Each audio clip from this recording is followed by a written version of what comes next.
So as a summary for Module 15 Chinese economy, the first thing about the Chinese economy, we have to measure whether it is good or bad. So indicators, what we learned in M13, it is GDP, unemployment rate, average wage. And here there are two things new. The first one is GDP per capita. Especially because China is with a huge population, that's why the per capita will be a good indicator measuring whether Chinese economy is good or bad. The second one is about the value of total export of goods. The main word goes to the point export. So it means that right now, as China is improving in the economic performance, more exports has been done in the Chinese economy. So right now we move to the industries about China. So according to the wordings of the Chinese economy, it is a three strata categorized into primary, secondary, and tertiary industry. So quickly give them definitions. For primary, it's actually extractions of natural resources. And for secondary, it is something about manufacturing.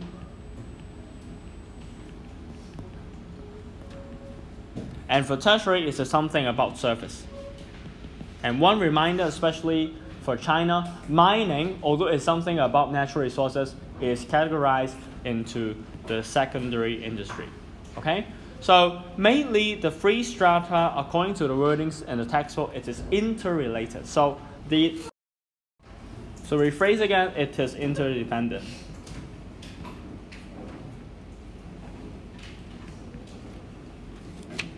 So consider the situation of China.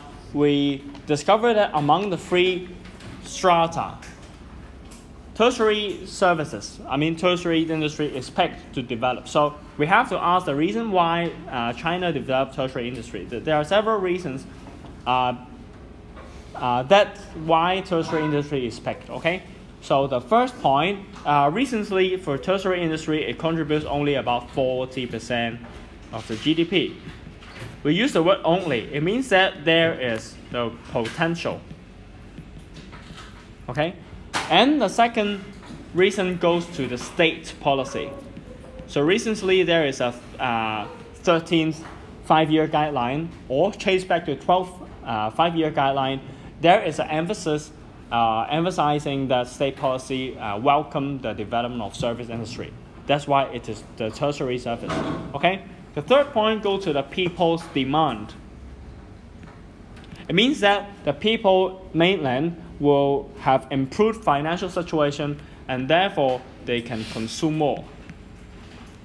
And that's the reason why more tertiary services is required. Okay?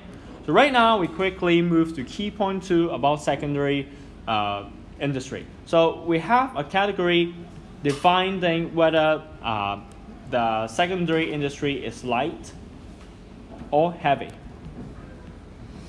It's not really about the mass, but whether the goods is heavy or not. So we have a clear definition. When it is light, it means that it can be a final product bought by the consumer. So it is a consumer goods.